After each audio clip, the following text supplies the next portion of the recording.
एक छोटा सा गांव था, वहां पर एक आदमी पहाड़ पर पत्थर तोड़ने का काम करता था। उसको अपनी जिंदगी से कोई गिला शिकवा नहीं था। पूरा दिन वो काम करता, मेहनत करता, दिन के एंड में जो थोड़ा बहुत पैसा मिलता वो जा करके अपने परिवार के साथ में थोड़ा सा टाइम स्पेंड करता और चैन से सो जाता। तो एक दिन रोज की तरह वो अपना काम खत्म करके अपने घर की तरफ जा रहा था, तो रास्ते में चलते चलते उसके मन में ख्याल आया कि ये भी कोई जिंदगी है कि सुबह से शाम तक मैं पत्थर तोड़ने का काम करता हूं और एंड में मेरे को थोड़े से पैसे मिलते हैं, जिसमें मुश्किल से मेरा और मेरे परिवार का गुजारा हो पाता है। काश कुछ ऐसा हो जाए कि कहीं से मुझे कोई ऐसी शक्ति मिल जाए कि जो भी मैं चाहता हूं वो सच हो जाए। वो अपने घर पर गया, उसने खाना खाया, लेकिन उसका ध्यान खाने की तरफ नहीं था। उसके दिमाग में यही ख्याल चल रहा था। उसके बाद में वो यही सोचते सोचते सो गया। फिर नींद आने के कुछ देर बाद उसको एक सपना आया। सपने में उसने देखा कि रोज की तरह वो अपना काम खत्म करके अपने घर लौट रहा था। रास्ते में उसने एक बहुत ही बड़ा घर देखा और उसके मन में आया कि काश ये घर मेरा होता और मैं इसका मालिक होता।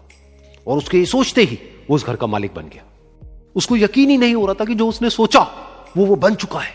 लेकिन उसकी खुशी ज्यादा देर नहीं टिक पाई, क्योंकि उसको एकदम से एक शोर सुनाई दिया। उसने अपने घर के बाहर देखा कि एक बहुत बड़ी रैली निकल रही है, जिसमें बीचों बीच एक पॉलिटिशियन है जो ऐसे ऐसे हाथ हिला रहा है।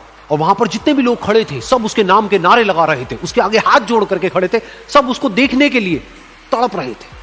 तब उसको यह एहसास हुआ कि मैं कितना छोटा हूं उसके आगे। और फिर उसके अंदर से एक ख्याल उठा कि काश मैं ये पॉलिटिशियन होता और मेरे पास भी इतनी ही पावर होती जितनी कि इसके पास में है। बस उसका इतना सा सोचने की देर थी, वो पॉलिटिशियन बन गया। उसकी खुशी का ठिकाना नहीं था, क्योंकि उसके आसपास में हजारों लोगों की भीड़ थी और सब उसको देखने के लिए तरस रहे थे, तड़प रहे थे। लेकिन उसकी ये खुशी भी ज्यादा देर नहीं टिक पाई।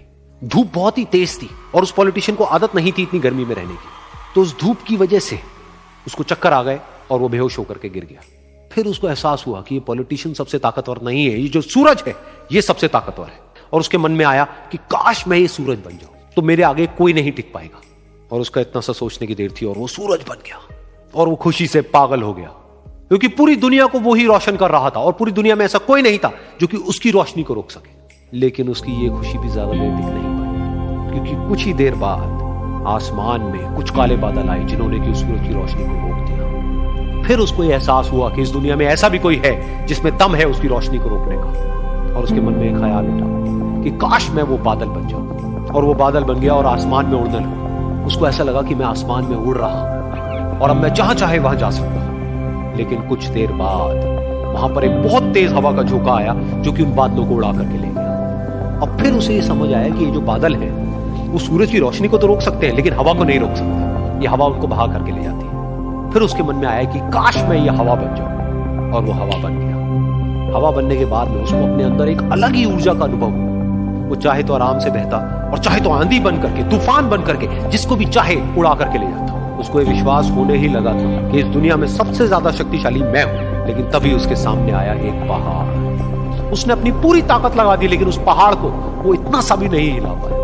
तब उसको यह एहसास हुआ कि इस दुनिया में कोई है जो हवा से भी ज्यादा शक्तिशाली है, जिसमें दम है उस हवा को रोकने का। फिर उसके मन में आया कि काश मैं ये पहाड़ होता, और वो पहाड़ बन गया। लेकिन हर बार इस बार भी उसकी खुशी ज्यादा देर तक नहीं थी। उसको एक जानी पहचानी सी आवाज सुनाई दी और साथ ही साथ उसको दर्द होने लगा, जैसे कि कोई है जो उसको तोड़ रहा है, उसको मार रहा है। तो दर्द से वो चीखने लगा और उसके मन में आया कि काश मैं वो बन जाऊं जो कि इस पहाड़ को तोड़ने का दम रखता है। लेकिन इस बार उसकी एक ख्वाहिश पूरी नहीं हुई। वो रोने लगा, चीखने लगा, चिल्लाने लगा।